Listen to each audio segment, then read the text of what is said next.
গণতান্ত্রিক কাজ করার আর একটি গ্রহণযোগ্য নির্বাচন উপহার দিয়ে বিদায় নেওয়া। কিন্তু এর আগে আমরা বলেছি তিনি তার কাজের বাইরে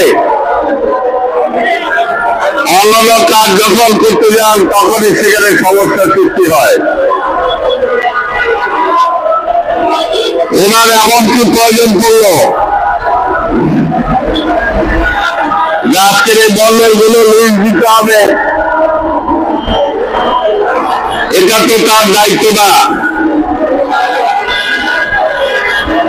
আমরা পরিষ্কার বলতে চাই, আগের সরকার অর্থাৎ ফ্যাসিবাদী সরকার তারাও এরকম চেষ্টা করেছিল আমাদের নৌবন্দর বুঝিয়ে দিতে, এমনকি আমাদের বিভিন্ন প্রতিষ্ঠানে আমাদের মেধাবী লোকজন থাকা সত্ত্বেও ভারত থেকে লোক এনে এক্সপার্ট হিসাবে সেই সমস্ত প্রতিষ্ঠানগুলোতে নিয়োগ দিয়ে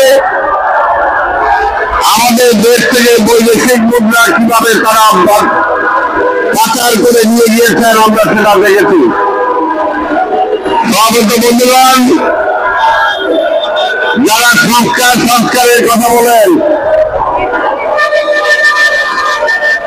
এটাও তো একটা সংস্কারের জায়গা। আপনাদের মনে থাকার কথা, স্বাধীনতার পরে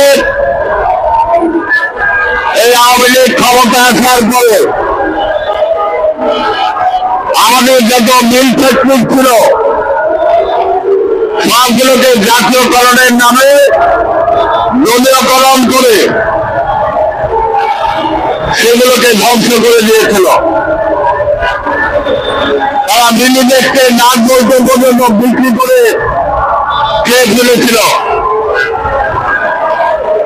কিন্তু জিয়া রহমান আসার পরে আপনারা দেখেছেন সেই সমস্ত মিল ইন্ডাস্ট্রিগুলোকে তিনি পুনরায় চালু করেছেন, যেখানে 1 শিফট হতো সেখানে 2 শিফট করেছেন, যেখানে 2 শিফট হতো সেখানে তিনি 3 শিফট করেছেন। আরব যে মিলের মতো মিলকে তিনি কার্যকর করেছিলেন।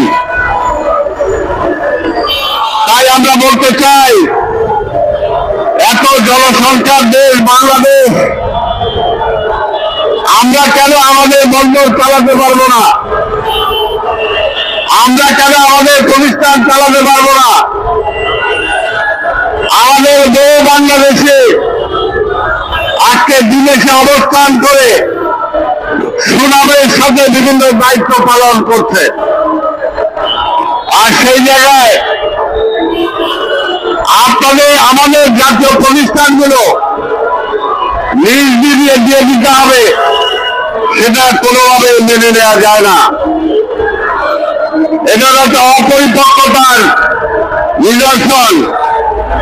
ডক্টর ইউনূস সাহেব, আপনার সময় কম, আপনার সময় শেষ হয়ে গেছে। এমনি এক্সটেনশন লাইফে আছেন, 3 মাস 6 মাসের মধ্যে নির্বাচন দিয়ে আপনার বিদায় নেওয়ার কথা। এখন 1.5 বছর পার করছেন, কাজে এক্সটেনশন লাইফে আছেন। এখন আর এমন কোন সিদ্ধান্ত নিয়েন না যে সিদ্ধান্তের জন্য আপনার ভবিষ্যৎ সুন্দর হবে না। বাংলাদেশের মানুষ যেমনি সহজ আবার তেমনি কঠিন। ইতিহাস পর্যালোচনা করে দেখেন, এই দেশের মানুষ কাউকে ক্ষমা করে না যে অন্যায় করেছে। এটা যে আমরা চাই না। অল্প দিনের জন্য আপনি এসেছেন, আপনিও এই ধরনের কোন কাজ করে পরবর্তীতে জনরোষে পড়েন, সেরকম আমরা চাই না। আমরা চাই একটি নির্বাচিত সরকার আসুক, নির্বাচনের সরকারও ঠিক করবে বন্দর কাউকে দিব না, আমরা নিজেরা চালাবো। যদি আমরা চাই বাংলাদেশের মানুষ তারা নিজেরাই চালাতে পারে,